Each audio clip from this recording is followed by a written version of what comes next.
What is going on, ProGuides family, and welcome back to another video. My name is Renox, and today we have an awesome topic for you guys. Today we are going to be talking about each of the agent classes, and we are going to be ranking them from hardest to easiest for you guys. But before we talk about all that, you guys know what time it is. It is time for our question of the day. Today's question is, what class of agent would you like to see Riot bring in the next agent release? Personally, I'd like to see Riot adding another Initiator, as I think both Breach and Sova are really cool agent designs, and I'd love to see what else they have in store for us. Don't forget to leave a comment with your thoughts down below. And with that, let's get into the video. For all of you guys in gold and below, join us for our very first challenge series and your chance to win a ProGuides membership, premium keyboards, and many more amazing prizes. Find your teams of 5 right now on our Discord channel and compete against 32 other teams in this challenge on Saturday. Pro players Renox and Stray will be casting the game live on ProGuides. For more details, check out our Discord channel, ProGuides Challenges, in the description link below. But before we dive right in, there are some things I just want to quickly cover.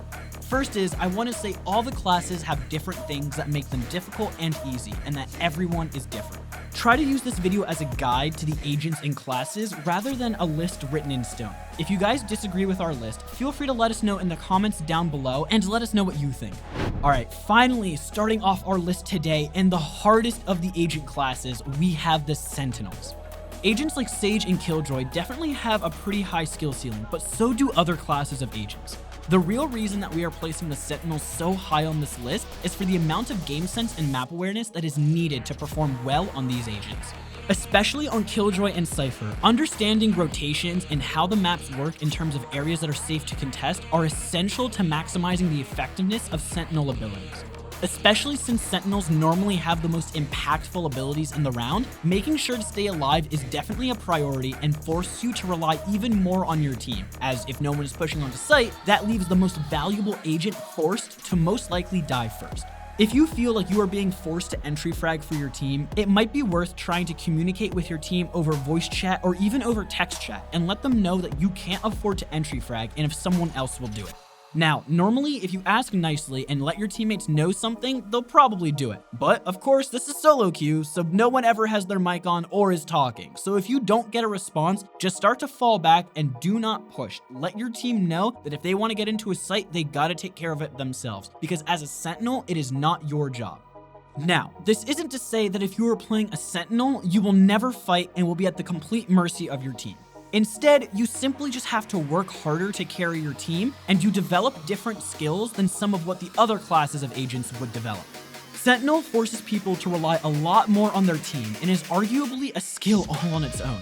Being able to support and communicate with your team is one of those skills that we talked about, and Sentinel players have been forced to develop these since day one, as while they are good at blocking areas from the enemies physically, they still have to rely on their team to smoke, flash, and entry frag. Sentinel players tend to be much more supportive-minded people, as you might have guessed, and that also means that they have to rely on their brain to make sure that they win games. A good Sentinel is scary. A good Sentinel that has trained their aim is a monster. Playing such a game sense heavy role leads to a very good understanding of the game, and if you're looking to break through a plateau in your own gameplay, maybe consider maining a Sentinel for a little bit. In fact, if you guys are going to insta-lock anyone, well, I'd rather it be a Sentinel other than Jet. Dropping down a rung on the difficulty ladder, next up we have the Controllers. Controllers tend to be the class of agent that is the most well understood as being traditionally good. All of the Controller agents possess smokes that are used to block lines of sight and prevent vision for the enemy team. They normally also have access to other important pieces of utility, like Omen's Paranoia, Brimstone's Incendiary, and Viper's Snakebite. The difficulty with Controllers comes from being able to place your smokes properly and making sure that you gain value from your utility. A lot of the time, there will be a lot of options for how to use your utility. From different angles to smoke, to the right places to molly, to when to flash to blind the most people. But at the end of the day, you have to pick a way to use your utility, and as you play more and get better at the game, when and where to use your utility will become much more clear. There is also the added difficulty that Controllers are like Sentinels in the fact that they are team players and lack the abilities to push in first and frag out. So while you may not have to worry about other people smoking off angles or flashing corners for you, you still have to herd the whole team towards the site that you want to smoke off or flash. Again, like the Sentinels, you have to have pretty good game sense to play Controller agents properly. You have to understand rotations and common angles to make sure that you are smoking off the angles where people are actually most likely to be sitting. A small hint to you Brimstone and Omen mains out there, you don't always have to place a smoke at the exact area someone could be watching. If it is a long line of sight, you can place the smoke closer to you but still block someone's line of sight. This is most useful on A site of Bind, where you can put a smoke on top of APC in order to block vision from someone watching from heaven. If you decide to pick up a controller agent, make sure to learn some basic smokes you can place from a safe location on attack. Do it first just for one map, and then keep learning new smokes for all new maps every week. After a month, you should know quite a few smokes for all 4 maps. Taking the second easiest spot on our list is the Initiators.